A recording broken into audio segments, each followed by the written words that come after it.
Hello Twin Flames, this is Victoria and I'm here with your daily energy check. Today we're going to do a divine masculine check-in and let's get started. Welcome to my channel. If you're new, welcome back. If you're already subscribed, I am currently located in the big island of Hawaii. Continues to explore the island. I was away for a couple of days from the channel and readings. I hope you guys had a wonderful time on the equinox on Monday. Tuesday is the new moon, with lots of both of these events, lots of power for intention setting, manifestation, and since we are in the Aries season now officially, this is about remembering what your personal needs and values are, right?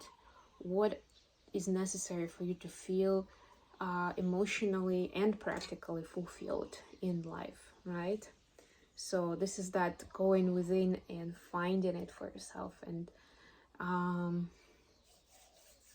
speaking it out to the world in various ways. And there we can talk about different techniques and ways for a very long time. I'm not going to get into that.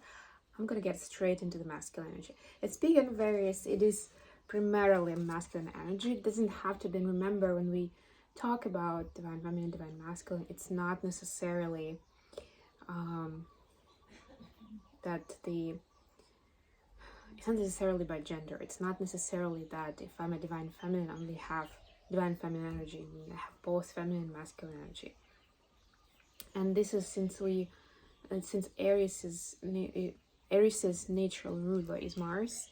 This is a great way to establish that power and to sort of rebalance the strengths of Aries and Mars, and then if we're talking about divine feminine, for example, right, and the intuitive power, the sensitivity, the compassion, the kindness, right?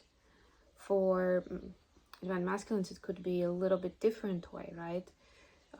So think about it that way, and don't just consider divine masculine messages that they are about your counterpart.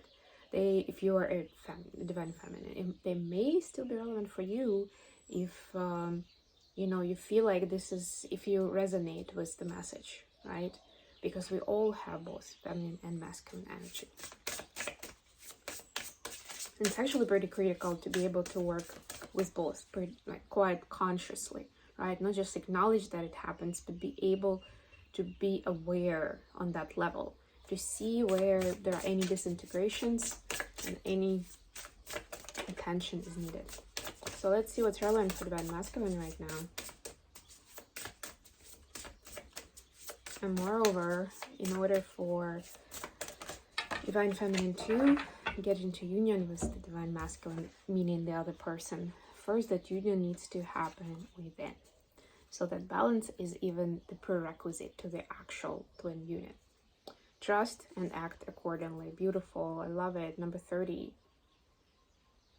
You see, that's exactly that balance. Trust is about the yin energy, the feminine energy, and act is about the yang energy, the Aries, the Mars energy. Act according to your trust, to your gut feel. Let's see what's going on in DM's 5D space, the 5D and 3D space. And we'll also pull messages from masculines to feminines watching. Seven of Swords. In this particular deck, running away. And Page of Cups. Yeah, running away from or not wanting to live with the mask, with the seed anymore. And it may not necessarily be something terrible in terms of what happened in life. It's more like this understanding that this layer needs to be peeled off because there's something more precious inside. And this is felt on the energetic level. This is what vernal equinox energy is bringing in, right? This rejuvenation, this want to be sincere and breathe freely, be yourself and be joyful, right? Also the sense of, I'm hearing naivety, but it's in a positive connotation, like when your childlike self you can release your inner child, and they can you know, get out and play and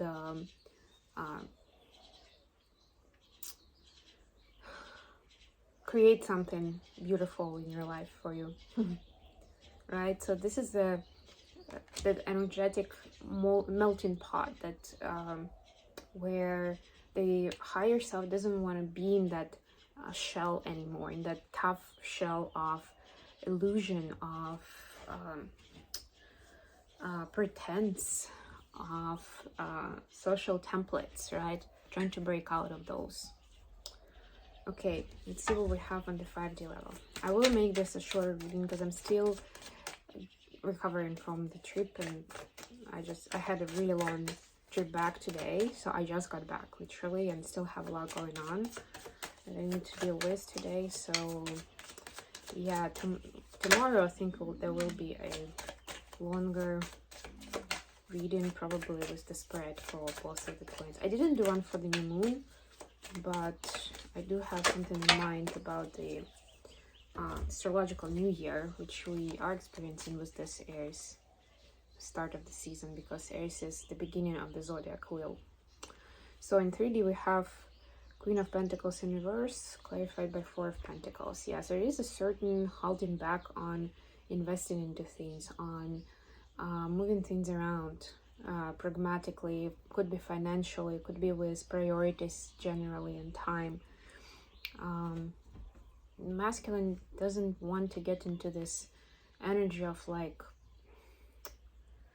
win-win situation. It's more like they're afraid that there isn't really a win-win situation, and if they are not winning, then you know they are being taken advantage of. They're seeing it only one-sided, like only one side can win, right? And that's the false statement, the false belief.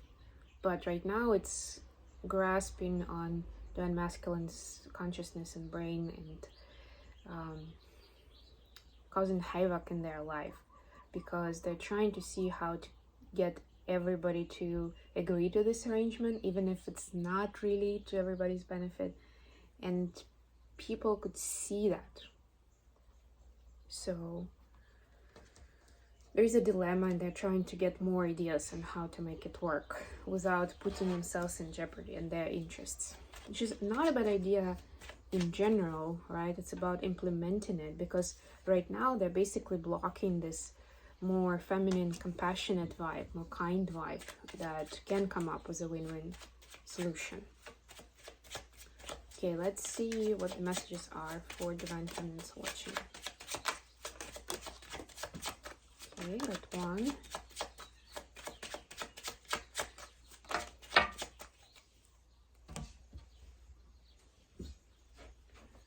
Sorry guys, it fell, so I need to find it.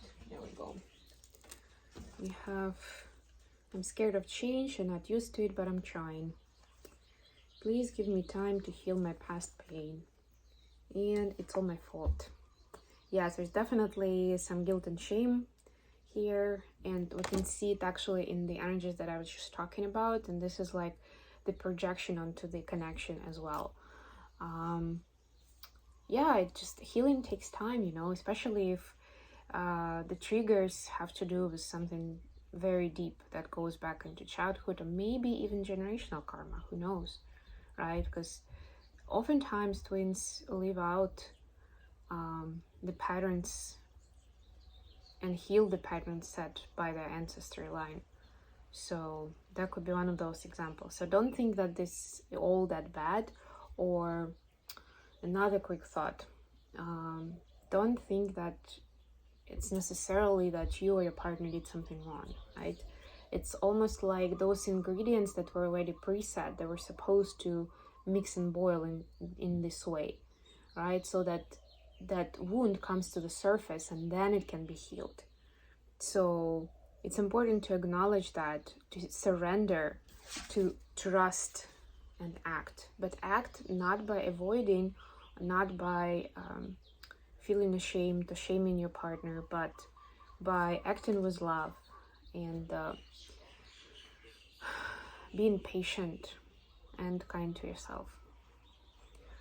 Okay, I hope this has been good for you guys. Thank you so much for joining me today. I love you all, and I'll be back with more readings very, very soon.